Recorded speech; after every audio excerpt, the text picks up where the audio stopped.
Great. Welcome to the show. Thank you, Max. Where are you? I'm from Queens, located in New York. Nice. Your hometown. Your home. Not exactly, but you're from Manhattan, the West I Side. am 78th and Broadway. Yeah. It is the same place that the character in my children's books live. Oh yes, that's right. Your legendary books. We'll get into that after, but I got to give you this great intro. We want to welcome one of the Okay, greatest go ahead. actors, one of the greatest actors of all time, an Emmy winner, which he's very proud of. He's saved a lot of lives out here with his work and saved one literally. We have one of the greatest and iconic actors of all time here tonight on the show. As I say again, Henry Winkler. Henry Winkler, how are you doing tonight? I am so excited to be with you, Max. That is the name of my son. Mhm. So you could be my son.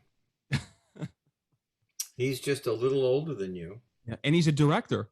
He is a great director, I must say. As a matter of fact, he directed my audition for Barry. That's right. He helped you with that. He did. He did. Congratulations on that Emmy. Thank you. He was very strict. Very, very strict. Yeah. So, yeah, I got an Emmy for directing an after-school special. Mm-hmm. I got an Emmy for a voice when I did Clifford the Puppy Years. And now I finally have an Emmy for acting. Congratulations on that. As you said that you wrote the speech as soon as you won that award 37 years ago, but it was time. Could you believe it when your name was called? Could you really believe it? You know, you think, okay, now I've been through this a lot. I'm cool. Everything is good. And then when they call your name, your brain turns to cream cheese. I'm so grateful. I remembered to kiss my wife. I walked on stage and I saw the stars of The Crown. And I started to talk to them about how great the second season was that they were in. And then I realized, wait a minute, I have to make a speech. Yeah. I turned around, I had 37 seconds to make the speech I had written all those years ago. Well deserved. And I think Bill Hader recognized that this was well deserved. Thank you. Well deserved. Yeah. So what year are you in? I'm actually a graduating senior, walking in a few weeks. Congratulations. Thank you. Thank you. That's a big deal. What are you going to do? Are you going to be in the radio? Yes, radio. I'm actually pursuing a talent agent right now, so I may be getting into acting soon. Oh my goodness, that's wonderful. Thank you. Terrific. And who is your audience for this show? The students of your university? Yes. Students of my university, the people who follow me on my platforms on Instagram and Twitter. We're available on all podcasting platforms, streaming, Twitch, YouTube, everywhere. So everyone who's tuned in. Wow. I only have Twitter. Oh, you only have Twitter? Yeah. I am so dyslexic. I couldn't figure out any other platform. I have fallen off every platform. No, but Twitter is the most important because you can engage in important conversations on there. Yeah. Well, I just say what I'm feeling. Mm-hmm. And it's important that you speak out and you care about the youth. There's a lot of people out here that don't care about climate change. You care about people's futures. Well, I am a grandfather, so I have 3 children. I have 5 grandchildren, 1 on the way. And I really think about, oh my God, I've had this wonderful life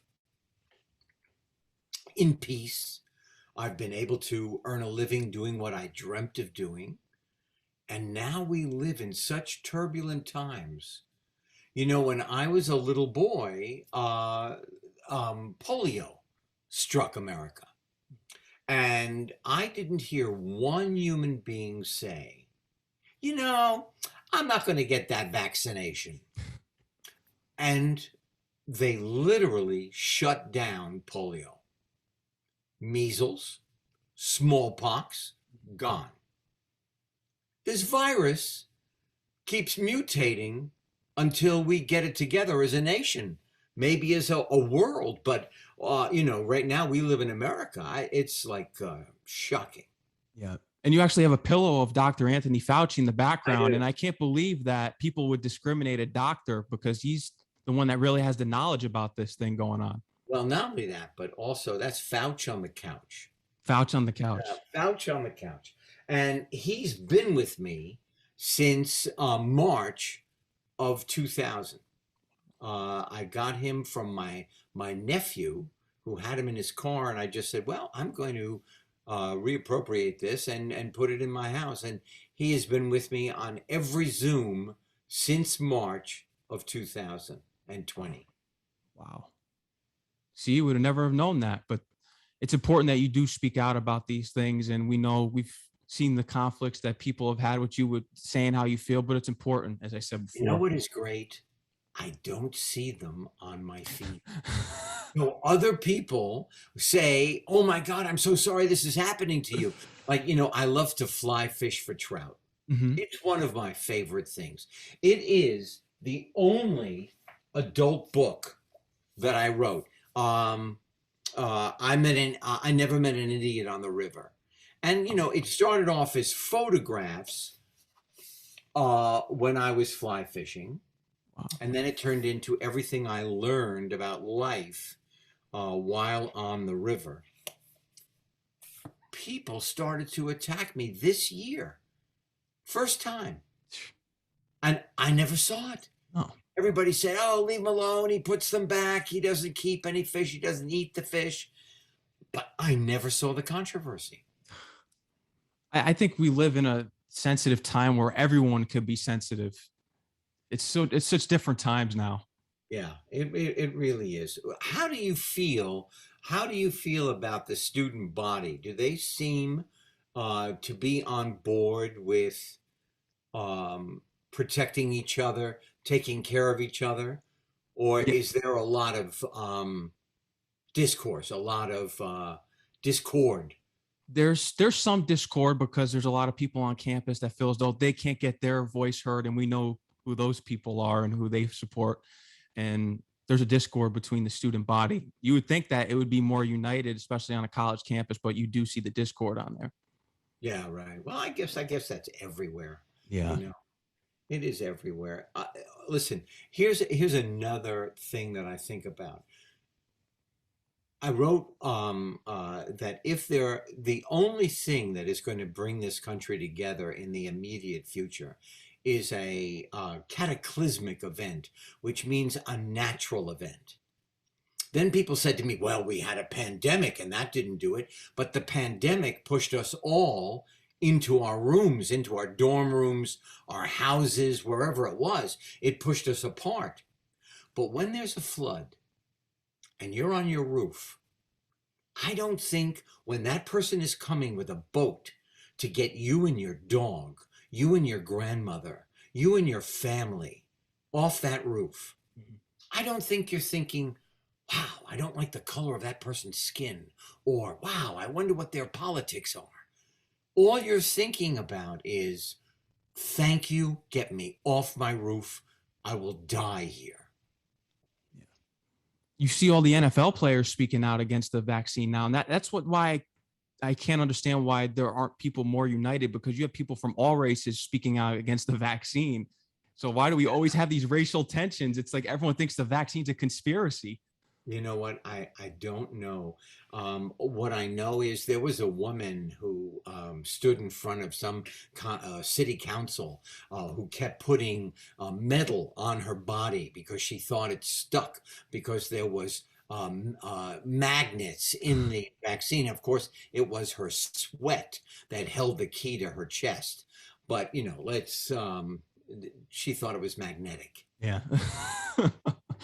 But let's hope that things get better. And before we really get into things of Happy Days, Night Shift, because Night Shift is one of my favorite movies of all time. You know what? Mine too. Yeah, it I love that stands movie. today. Yeah, that was Ron Howard's first movie for a major studio. He made it for Warner Brothers. We were doing Happy Days at the time. He came to me. He said, "Look, just be in the movie. You can play either role." And I thought, well, I've played the Fonz now for 10 years, 9 years. I'm going to play Richie. So I chose Chuck. And you know what? I loved being in that movie. And I knew way back then that I was in the presence of a really great director. You got that right. And starring with Michael Keaton, one of the greats. First movie, Mm-hmm. couldn't find the co-star, couldn't find Billy Blaze. Um, Everybody that we auditioned mostly in my house. Ron came, and then all these actors came through. None of them seemed to be right. Michael Keaton came in, started to read the part. Within 30 seconds, I looked at Ron, he looked at me, and we knew we found the guy. Hilarious role. Just the two of you. I mean, there's this one delivery scene in which you're talking to Shelley Long. She's in the kitchen. She's making you eggs, and Yes. you're on the phone Yes. with Charlotte, and you look in and you say, "Oh my God, I just stepped on a tack." Yeah, I'm telling you. Well, the writers, Lowell Gans and Babaloo Mandel. Mhm. Lowell Gans ran Happy Days for about 7 years. Uh, he is, and Babaloo, they are like now the masters of comedy. They're called comedy doctors. When there's a problem with a script, they send it to their office. They do a once over, punch it up, and send it back. But they wrote Night Shift. They wrote Splash. They wrote, I think they wrote City Slickers, if I'm not mistaken, along with Billy Crystal. They wrote Gung Ho. It just goes on and on and on. Or the scene with you and Michael Keaton in the office when he takes the paper off their shoulders because he was using them as muscles. I'm telling you, and a lot of that was improvised. Wow. By Michael. You know, the scene on the train when all of a sudden I'm just sitting there with my earmuffs and a guy comes up and plays the saxophone in my face. I wanted to, I think I was supposed to put $1 in the saxophone to make him go away. Yeah. And I said, that doesn't seem to be it. And Michael said, write him a check, you know? And so I wanted to put my wallet in there, anything to get this guy to go. But we had a lot of fun. Oh yeah, it's an all-time classic. At the end of the film, I love because you overcome your fear. You tell the dog to go home. You push Yeah, Joe right. Spinell in the pool at the end. Wasn't that great? Yeah. I'm telling you, it was wonderful to film. And you know what else? You know, I loved The Water Boy, and I also loved a film that doesn't get enough respect. Kevin James asked me to be in Here Comes the Boom. And I think that film is funny, romantic. You cheer at the end. I mean, I literally have seen it multiple times, and I am still moved with the last fight. It's That's another great one that you just brought up. And speaking of Night Shift, I was thinking before, your cousin, Richard Belzer, people may not know that, but you did that movie with him when you're in the scene and you're spinning on the table. You know what? I have to tell you something. I did not know at that time he was my cousin. Wow. I had no idea he was related. That only came out years later. When you did SVU? When I did SVU. Wow. Yeah. And somebody brought that up yesterday, you know, that I played the Fonz, and then they see me do SUV, whatever that is. Yeah, Special Victims Unit. Yeah. And that's how dyslexic I am. I can't even put letters together. But they said, you were so scary and so evil. How could you be the same guy? And I said, well, that's why you train to be an actor. Mm-hmm. That's why you just don't go out there and try, but you actually train your talent. That's right. And you got the proper training. You started out in theater. Yale. Yeah. You also graduated with a BA from Emerson, though. That's right. But you know what I think? I really believe if anybody is listening and you're thinking about being an actor, theater is where you start, because you learn everything about the profession, about the mechanics of the job. And then you apply what you learn from the theater to everything else, to movies, television, radio, doing a radio play, a voiceover. You know, when I now do the voice on Monsters at Work, I play Fritz. That's right. And everything that I learned, I have applied to every other job that I've had. You bring one little thing to each role, and you've actually saved all your jackets. Well, I saved a lot of jackets in my life. That's true. I met my wife in a boutique, in a men's boutique in Beverly Hills when I was doing Happy Days early on. And there was this beautiful woman, red hair, purple parachute pants. And I held up 2 jackets and I said, "Excuse me, I'm having trouble. Which one?" And I knew that I would only buy one, but she, of course, said both. Now, I go back the next week and it's altered, and she's there again. And I said, "Hey, you're here again. Do you want to go for a soda?" So we went to the hotel down the road, and the Wilshire, and I had a ginger ale, and that's how it started. Amazing. And you're still together all these years later. God Yes, bless we've you. been married And for 43 years. yeah, wow. Yeah. That's incredible. And you've survived throughout the pandemic with each other too, 24 hours a day. I'll tell you, it's an amazing thing. And Zoom helped. I've done speeches on Zoom, meetings on Zoom, play readings on Zoom, fundraisers on Zoom. I did the voices for some cartoons. Scoob. Huh? Scoob? Scoob. Well, Scoob, I went into the studio. Okay. But Central Park, I did on Zoom. Wow. Yeah. Central Park is funny. Yeah. It's a funny show. Josh Gad, I think, is one of the heads of that show. Your first work in television was a game show. It was. I made $10 by being one of the extras in the front row of the game. I even forgot its name. Do you know the name? No, actually not. I just did my research online. It said Henry Winkler's You first. did really good research. Yeah. But I have to tell you, I don't remember the name of that show.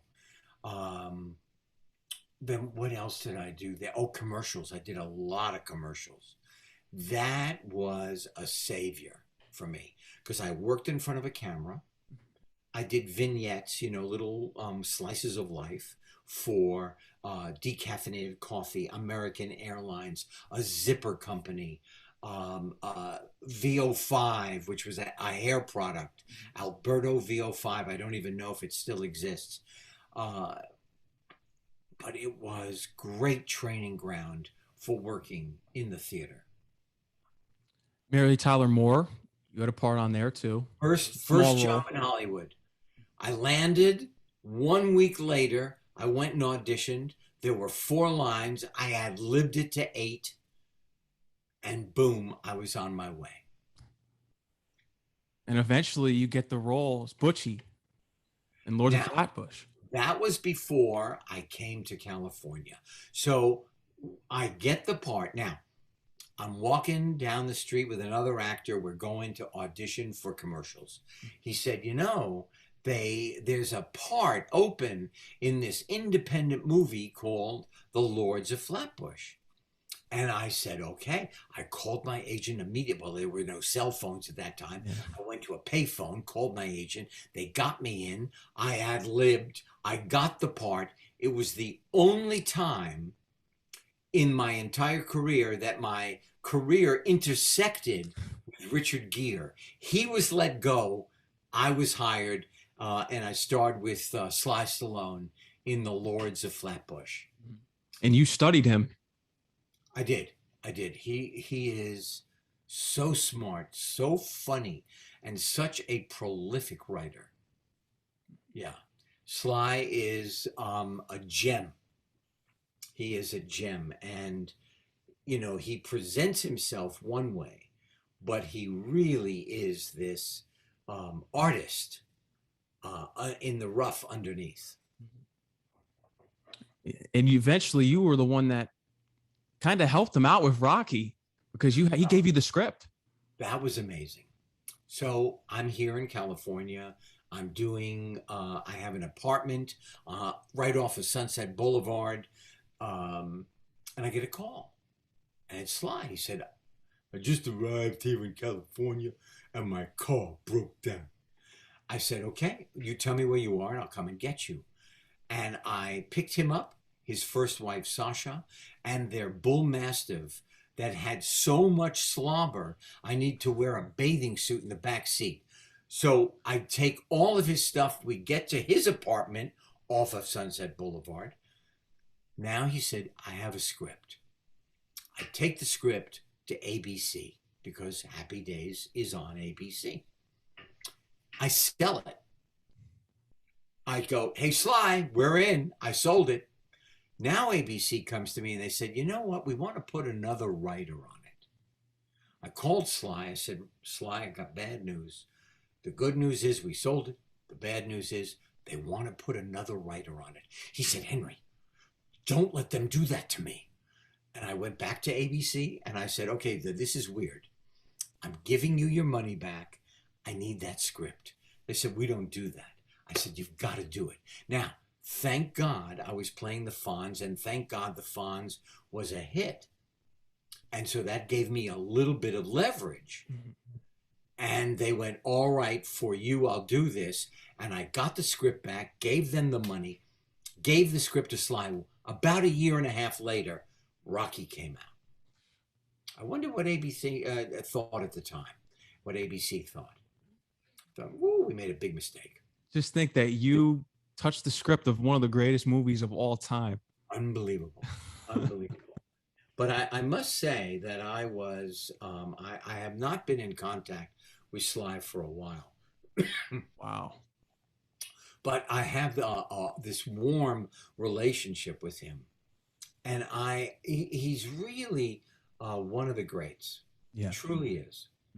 As you are, is when you get the role in Happy Days of, as everyone knows, Arthur Fonzarelli, the Fonz. Oh, man. Now, I go in. I have hair down to my shoulders. And all I did was change my voice when I went into audition. They called me on my birthday, October 30th, 1973. I have to go back to New York because all my money that I saved, that I had for this trip to California, was spent. I'm getting on the plane in 3 days. They call me and they said, how would you like to play this character? I said, I would. Let me show the emotional side of this character. He's not just cool, when he's in his apartment by himself. They said yes. I said yes. And I spent 10 years doing a wonderful show with a wonderful group of people. It's one of the greatest of all time, and it's still surviving other generations. It's going to survive from years to come. Can you believe that? Did you think at that moment, like in a certain point, let's say the third or fourth season, that this would just go on for years and years and years, and it would be such an iconic figure? No idea. All I know is I get a part, and my job first is to get the job. Second is to make this character come alive. So every week I'm just thinking about what's funny, how do I do this, I let stuff just come out of me without even rehearsing it. Some things would start to happen. And boomo, people stop me on the street to this day. It's a blessing. It is a blessing. The greatest, in my opinion, the greatest TV actor of all time, the greatest TV character of all time, especially. Thank you.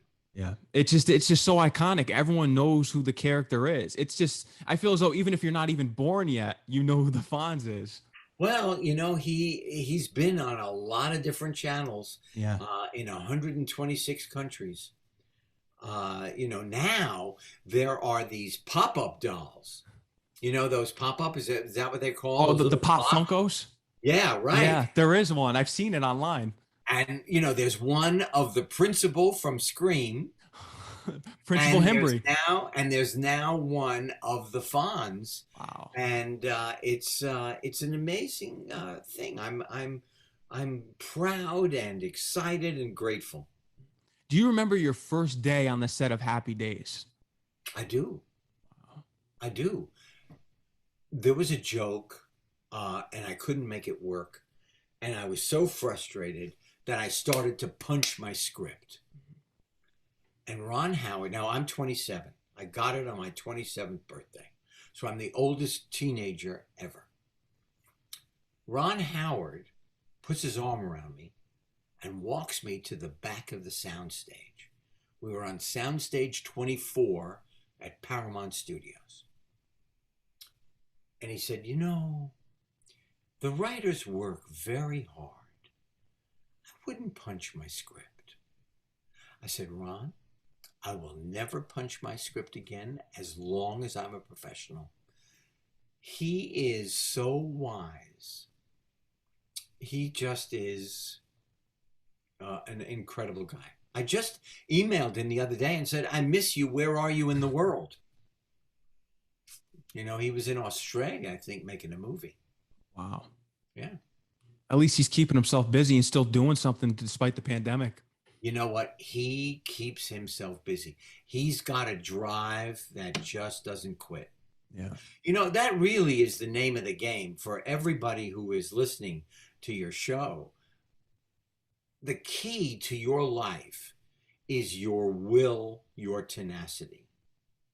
Because people will always say, no, sorry. No, I don't like that idea. No, you're not right. No, no. And then what you do is like Tai Chi.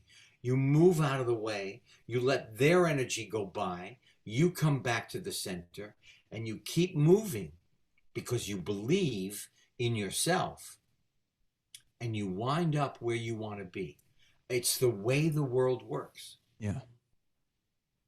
Fonz, as we said before, in my opinion, the most iconic character in TV. Just thinking about it, even when racism came about in Happy Days, when it would come up, he looked at it as cool versus uncool. He'd never judge anyone on the color of their skin. No. The Fonz was a pretty civil guy. We did a show where, as a matter of fact, we went down south on a freedom ride. And I knocked the wall and the racist sign fell off it, as a matter of fact, on my way to the restroom. I do remember that. Yeah, I do. Or I even remember the episode when I believe it's the wedding where Mr. C has his old war buddy come and you're delivering the chairs to the house. And the conversation comes up about racism and that there's going to be a black wedding there. And that's when you said it's cool versus uncool. Yeah, I really, and then Chris Rock brought this up at the very beginning of his stand-up career. He talked about that the one black character really on Happy Days was Styx, the drummer. It's just amazing. Now, television entertainment is a little more diversified than it had been. Mm-hmm. It was an awfully white atmosphere. And now in front and behind of the camera are many more women, many more Asian American actors or just Asian actors and crew, African American, in every capacity. It's pretty wonderful. And you bring up the character Styx. That's the one where there's the party at the house, Mr. C's house, and everyone from Arnold's doesn't show up. Right. Yeah. I'm telling you, it is. It's like a worm that eats through the wood, the fabric of society. Not only that, but also what is amazing is that the population of America is changing, and I don't know that there are some people that are trying to keep America white, completely white, and it just is not possible. Yeah. And not only that, but there's room for everybody. Yeah. It's like shocking. We need more people like you, especially leading the charge for us. Yeah, I don't know. All I know is I'm starting to realize that you do what you can, you do what you believe in, and don't go into areas you don't know anything about. I've learned that lesson. Yeah. Yeah. What was it like working with Pat Morita? Pat was funny. Yeah. Pat was dyslexic also. Wow. And all those sounds, most of them came because he forgot his line. Wow. So he would make sounds like I went e and whoa, and he would make all those sounds. He was a cutie pie. He really was. And then he was amazing in Karate Kid. The Karate Kid, wax on, wax off. I mean, that was a great character. Yeah, the Fonz has the classic moments, and I think one of my favorite ones is when they tie you up in the living room because Ralph Mouth ran over your bike.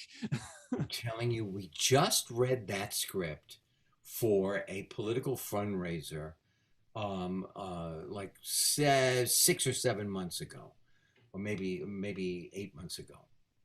And it was amazing how it holds up. It was so funny. Ralph Mouth was played by Don Most, and he got back into the character like we were doing it yesterday. Oh, Fonz, you're not gonna kill me, are you? It was amazing. It really is. Do you see there being another Happy Days reunion with the remaining characters? You know what? I don't know. I've learned never to say never. Mm-hmm. But I have no idea. We did one in 2004 when everybody was, or most people were still alive. Yeah. Everybody showed up except for Al Molinaro, who played Al, mm-hmm. also. Yep. But I don't know. I don't know. Yeah. After Happy Days, you had an amazing run. You started working behind the screen, behind the camera. How was that experience of working behind the camera for the first time and producing, directing? Well, you know what? So it was positive, and it was scary, and it was sad at the same time. So the first show I ever produced was MacGyver. Came on the air. We sold it. And it went on for 7 years, 127 episodes. And then 5 years ago, it got rebooted and was on for 5 years, and they just canceled it again. So what is that? 7 and 5 is what, 13? Mm-hmm. So it was on the air for 13 years. But the reason that I became a producer and a director is because I couldn't get hired as an actor. There was a drought because everyone said, wow, he is so funny. Wow, he's so wonderful. But he was the Fonz. And I was typecast. So if I'm going to survive in my head, if I'm going to survive mentally, and I'm going to survive, I've now got a family. If I'm going to survive and keep food on the table, I had to figure out and to reinvent myself. So I started producing, and I directed. But my directing career, I directed some after-school specials, a couple of television shows, Dolly Parton's first television movie, A Smoky Mountain Christmas. And I directed two feature films, one for Billy Crystal and one with Burt Reynolds. But it never really, you know what, I felt like my directing career was like trying to start a lawnmower before they became electric. You know, when you had to pull that cord and it just wouldn't turn over. Mhm. That's the way I saw my directing career. And then in about 1991, because you got to hang in, even especially during the tough time. 1991, I started getting acting jobs again, and here I am in 2021, having a great time. Yeah. And We started still shooting giving us great Barry content. again on July 30th, third season. I'm looking forward to that. Is that going to start work soon? Because I heard that they were still, because I was following the show and hearing the news updates that they kept pushing it off, pushing it off. July 30. Wow. Yeah. We start shooting the third season, and they've already written the fourth. Wow. Yeah. Congrats on that. Oh boy, I'm knocking on wood. Yeah, people are going to be waiting on the ends of their seats for that, because Well, 2020 let me was such just a tell you, we ended with me coming to the realization of what I heard from Fuchs about my girlfriend being killed. yeah. And I thought, how are they going to deal with this? I've read all 8 scripts of the third season. Amazing. Oh, can I say something? See this? Mm-hmm. I want to tell everybody during the summer, wear sunscreen. Wear sunscreen. I thought I could get away with it. There was Novocaine, a little scraping, a little burning. I smelled like a barbecue. Oh. Me. Yeah. When I was going fly fishing for trout, I didn't wear sunscreen on my hands. That's important. We learn. You just gave some Yeah. advice. Wear sunscreen. Yeah, really. I'm not kidding. If you get nothing from me in this interview, wear sunscreen. Yeah. You got that right. But I'm a big horror movie fan. We already know where we're going with this. And to me, you are in the last greatest horror movie of all time. That is Scream, directed by one of the greatest writers and directors of all time, Wes Craven. He was a good friend of yours. You attended dinner with him and even had lunch with him at times to discuss this, that he wanted to put you as the Principal Himbry in this movie. It was amazing, because really, when you were in his presence, you thought you were talking to an English professor at a university. Calm, quiet, tweed. I mean, really, just this lovely, lovely man. In his head, there was an explosion of scary. You know, who knew? Yeah. So we had sushi every few weeks together. And he asked me, he said, look, it's a small part. Would you be in it? I said, I'd love to. And it turned out to be the Principal Himbry. Now it comes time to put the movie out.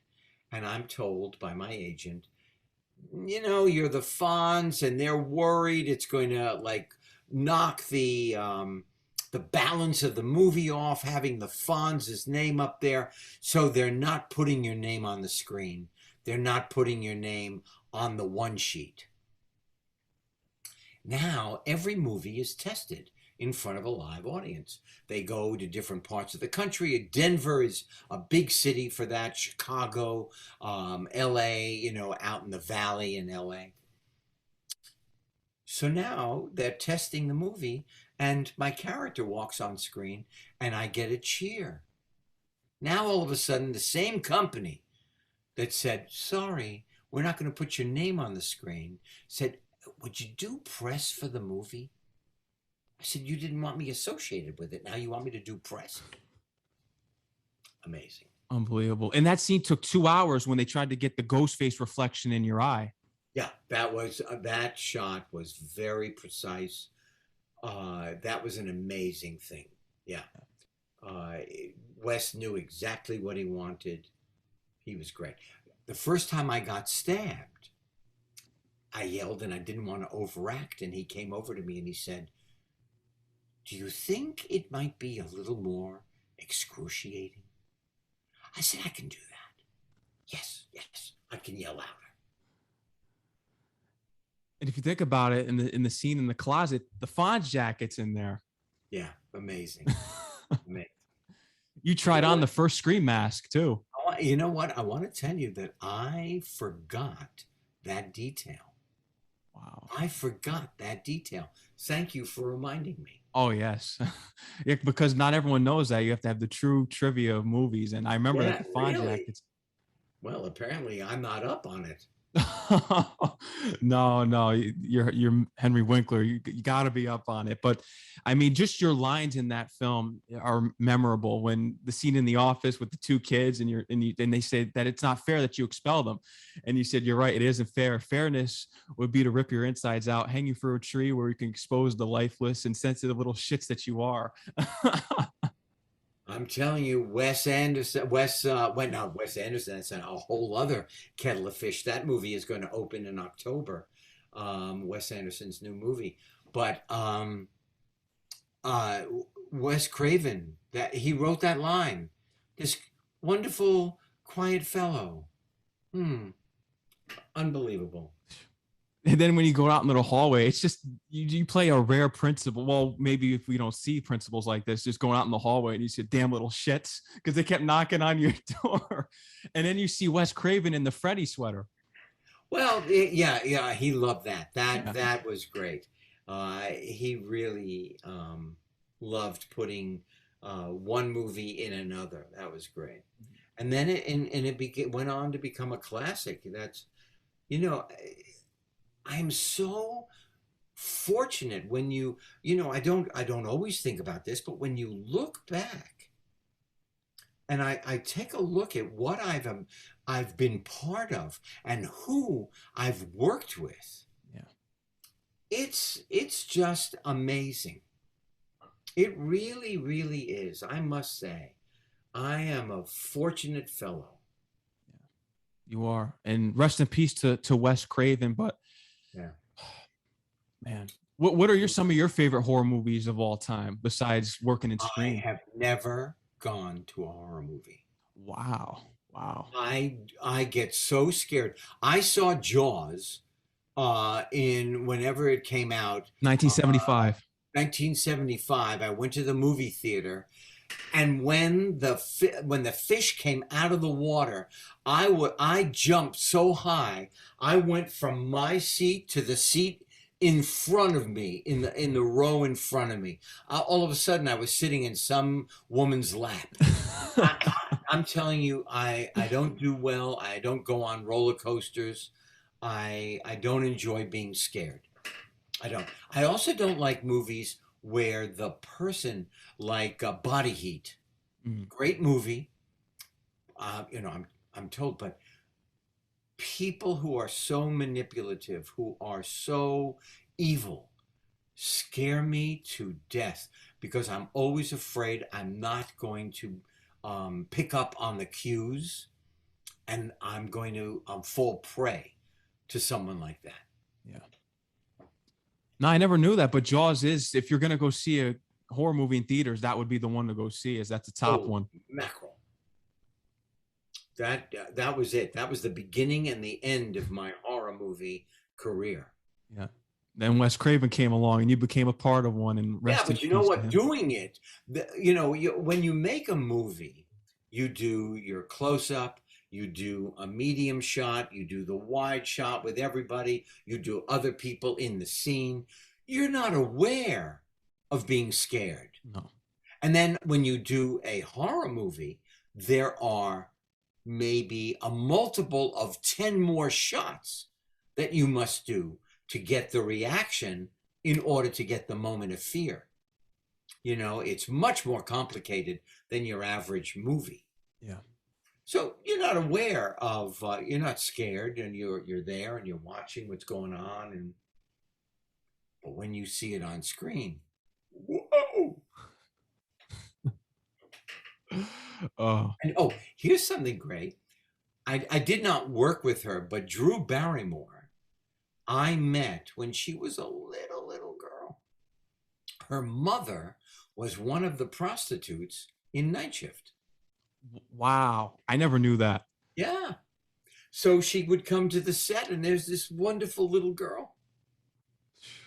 That's real movie trivia. Yeah. I just remembered that. Classic. And then to Night Shift. Just can't remember. You got to remember when you got the leather hat, the pimp leather, the feather with the furry hat. Great. It's great. Classic. But then eventually after Scream, you go on to build an amazing relationship with Adam Sandler, one of the great comedians, Waterboy. You did Click. You did a number of films with him. I did 5.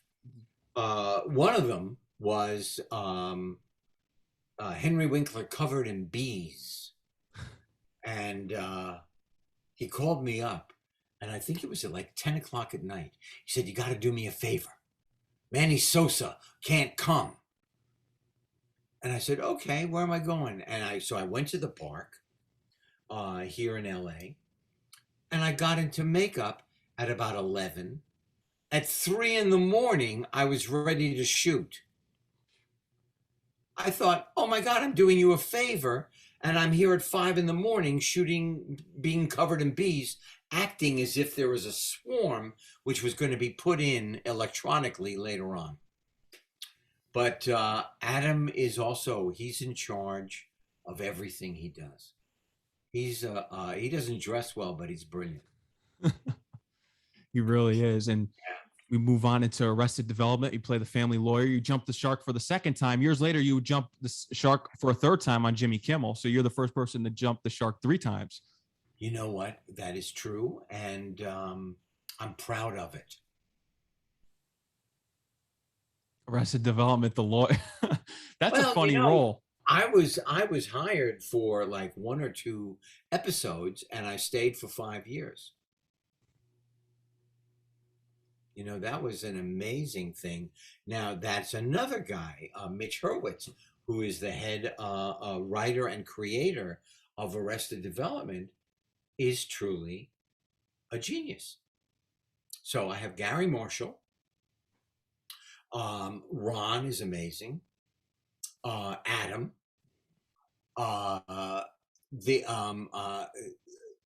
Mitch Hurwitz.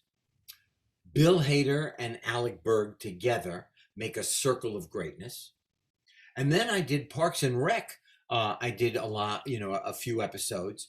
And Michael Schur is a brilliant guy, who was invented that. And then I think he went on to do 9-9, Brooklyn 9-9 or whatever, right? Yeah. And then he went on to do The Good Place. Yeah, that's right. Brilliant writer. Royal Pains, you also had some time on there. All right. So that was just going to be, a few episodes as the dad. And I stayed for 5 years. I've been very lucky. Yeah. And those guys, all those guys are good friends of mine still. Most importantly, though, but Alien Superstar, but your previous series, when you started writing books in 2003, your agent at the time, Alan Berger, I believe it was CAA. He wanted you to write a book that inspired children about dyslexia and how to overcome it and inspire kids. And you know why? Because in 2002, I was having a lull. So writing a book, and he introduced me to Lin Oliver, who is my writing partner. We've written 37 novels together. I thought I couldn't write one because I'm so dyslexic. And so that's a lesson that I really learned. And I'm going to say this to everybody, every one of your fans. You don't know what you can accomplish until you actually try it. It's scary, but the fear that you anticipate is worse than the fear of actually doing it. Whatever it is, just try and you will amaze yourself. Yeah. Congratulations on that, because now you're achieving so many big things in various lanes. Yeah, it's amazing. And you know what? I'm having a great time. I'm enjoying myself. It really is wonderful. But I must say, Maxie, I gotta go. Yes. I'm so happy that I got to spend this time with you. And thank you for inviting me. Oh, yes. And you're always welcome on the show. Thank you. And we look forward to seeing your upcoming season, Barry season 3. We're looking forward to it. I'm sure you have another alien superstar on the way. Yeah, October 5th, Yeah. the trilogy will end. There are 3, and it's about a 13-year-old alien who lands on the back lot of Universal Studios and gets a job on a television show because he's already got the costume. They're funny. Yeah.